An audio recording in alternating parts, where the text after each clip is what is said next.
সংবিধান সংস্কার ইস্যুতে বিরোধী দলের ওয়াকআউট, রাজপথে ফয়সালার ঘোষণা বিরোধী দলীয় নেতার। রাজপথে যাওয়ার মতো কোনো পরিস্থিতি হয়নি বললেন স্বরাষ্ট্রমন্ত্রী। প্রশাসনের হয়রানির অভিযোগে সিলেট বিভাগে অনির্দিষ্টকালের ধর্মঘট শুরু, পেট্রোল পাম্প ও সিএনজি স্টেশন মালিকদের। আলোচনার মাধ্যমে সমাধানের আশা পুলিশ কমিশনারের। আগামী 2-3 সপ্তাহে ইরানের উপর কঠোর আঘাত হানার মাধ্যমে যুদ্ধ অবসানের আশাবাদ ট্রাম্পের। ইসরায়েলে মিসাইল হামলা বাড়িয়েছে তেহরান।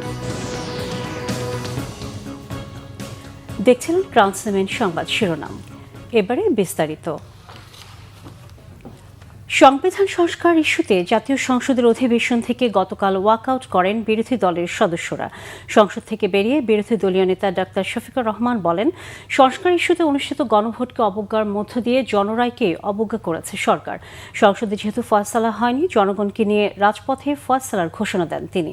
অন্যদিকে এই ইস্যুতে রাজপথে যাওয়ার মতো কোনো পরিস্থিতি হয়নি বলে মনে করেন স্বরাষ্ট্রমন্ত্রী সালাউদ্দিন আহমদ। মুহিবুল্লাহ মুহিবের রিপোর্টে বিস্তারিত। মনে করি যে মূল নোটিশকে চাপা দেওয়ার জন্য ওই নোটিশটা সামনে আনা হয়েছে। এই জন্য দুইটার প্রতিবাদেই আমরা এই সংসদ থেকে আপাতত মাননীয় বিরোধী দলের নেতা, ধন্যবাদ মাননীয়। নোটিশই তো উত্থাপন হয়নি, আপনি কি করে বুঝলেন কোনটা চাপা দেওয়ার জন্য এটা করা হচ্ছে? সংশ্লিষ্ট সদস্য এটা পড়েছেন, আমরা শুনেছি। এই জন্য আমরা বুঝে শুনেই বলছি যে এই দুই কারণেই আমরা এখন ওয়াকআউট করছি। আপনাকে ধন্যবাদ। সংবিধান সংস্কার পরিষদের অধিবেশন আহ্বানের প্রশ্নে সংসদে বুধবার দীর্ঘক্ষণ আলোচনা হলেও বিষয়টি নিষ্পত্তি না হওয়ায় এবং এ ব্যাপারে কোনো প্রতিকার না পাওয়ায় ওয়াকআউট করেন বিরোধী দল। এ সময় স্পিকার হাফিজউদ্দিন আহমেদ বীরবিক্রম তাদের ওয়াকআউট না করে সংসদে উত্থাপিত আরেকটি নোটিশের আলোচনায় অংশ নেওয়ার অনুরোধ জানালেও তাতে সায় দেননি বিরোধী দলীয় নেতাসহ সংসদ সদস্যরা। পরে জাতীয় সংসদের মিডিয়া সেন্টারে বিরোধী দলীয় নেতা ডাক্তার শফিকুর রহমান বলেন, দেশের রাজনৈতিক চরিত্র পরিবর্তনে সংস্কারের জন্য বিএনপি সহ সবাই ঐক্যবদ্ধ হয়েছিল, কিন্তু সরকার গঠনের পর সেই জায়গা থেকে তারা সরে এসেছে। তাই বিরোধী দলের সামনে আন্দোলন ছাড়া কোনো পথ নেই। যেহেতু হাউসের ভিতরে জনগণের এই অভিপ্রায়ের বিষয়টা সেইভাবে সম্মানিত এবং গৃহীত হলো না, আমাদের জন্য এখন পথ একটাই, আবার আমাদেরকে জনগণের কাছে ফিরে যেতে হবে। আন্দোলন আমরা করব, জনগণকে সাথে নিয়ে করব। তবে আমি বলেছি যে আমাদের 11টি দল আমরা একত্রে বসে, দ্রুতই আমরা বসছি এবং বসে আমরা আমাদের সিদ্ধান্তগুলো নেব, আপনাদের মাধ্যমেই আমরা জানাবো। অধিবেশন থেকে বেরিয়ে স্বরাষ্ট্রমন্ত্রী সালাউদ্দিন আহমেদ বলেন, মুলতবি প্রস্তাবের উপর বিরোধী দলের প্রত্যাশা অনুসারে আলোচনা হয়েছে, এটি কোনো সিদ্ধান্ত প্রস্তাব নয় বলেও জানান তিনি। দাবি নয়, মুলতবি প্রস্তাবের উপরে আলোচনা চেয়েছিলেন। মুলতবি প্রস্তাবটা উত্থাপিত হওয়ার পরে মাননীয় স্পিকার সেটা গ্রহণ করে আলোচনার জন্য 3 দিনের মধ্যে আলোচনার বিধান আছে, আলোচনা হয়েছে।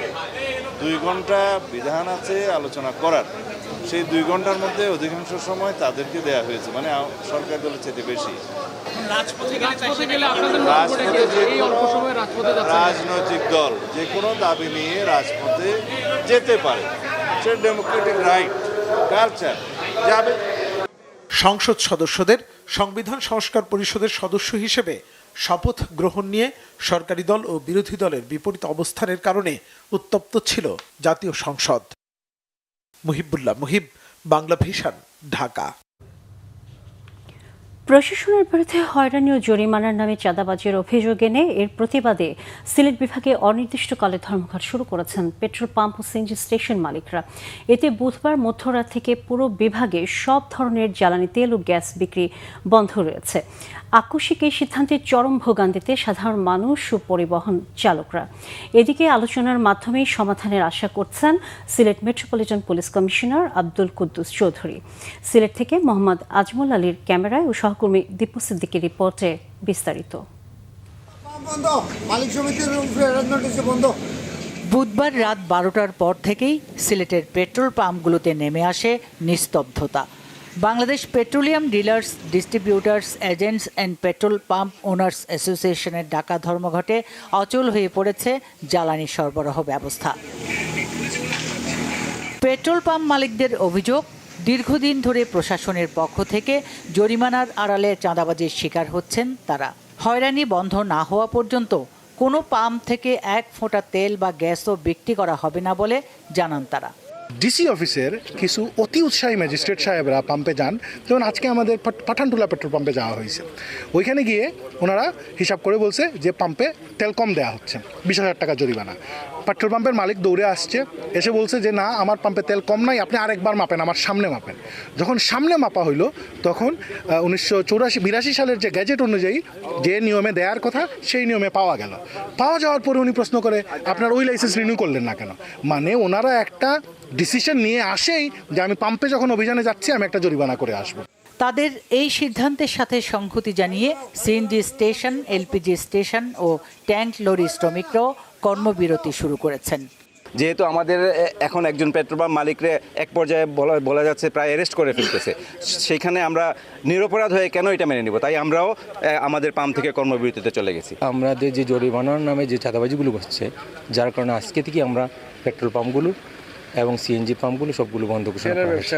পর্যাপ্ত তথ্য সরবরাহ করার পরেও বিভিন্ন তুচ্ছ কারণ দেখিয়ে ওনারা আমাদেরকে ফাইন করতেছে।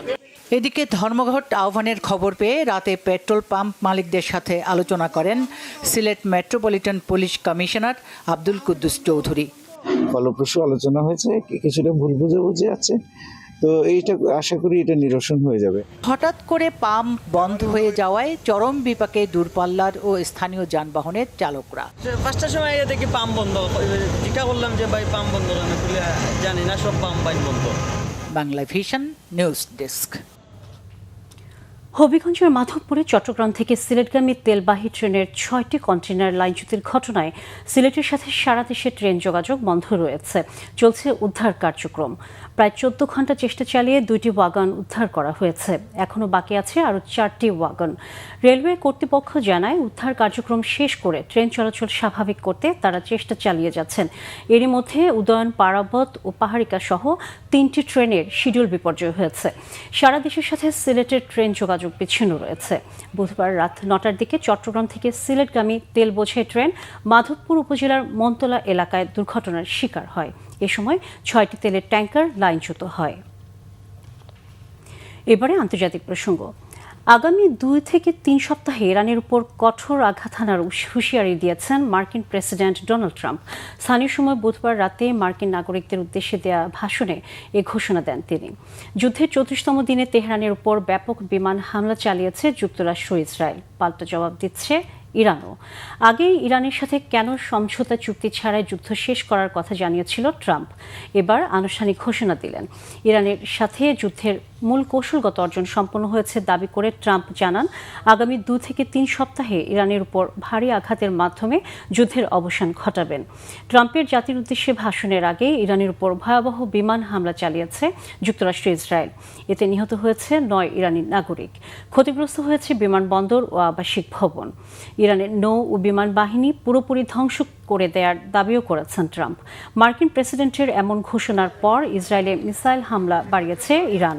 সৌদি আরব, সংযুক্ত আরব আমিরাত ও বাহরাইনও নতুন করে ইরানি মিসাইল ভূপাতিতের দাবি করেছে। ইসরায়েলের উত্তরাঞ্চলে হামলা চালানোর দাবি করেছে লেবাননের সশস্ত্র গোষ্ঠী হিজবুল্লাহ। এদিকে ট্রাম্পের আরও 2 থেকে 3 সপ্তাহ হামলা চালিয়ে যাওয়ার ঘোষণার পর বিশ্ববাজারে বেড়েছে তেলের দাম। ব্যারেল প্রতি অপরিশোধিত তেলের দাম এখন $106। আন্তর্জাতিক প্রসঙ্গ। প্রায় 54 বছর পর 4 নভোচারীকে নিয়ে ঐতিহাসিক চন্দ্রাভিযান আর্টেমিস 2 মিশন শুরু করল মার্কিন মহাকাশ গবেষণা সংস্থা নাসা। স্থানীয় সময় বুধবার সন্ধ্যা 6:30টায় যুক্তরাষ্ট্রের ফ্লোরিডার কেনেডি স্পেস সেন্টার থেকে যাত্রা করে নভোচারীদের বহনকারী মহাকাশযান ওরিয়ন।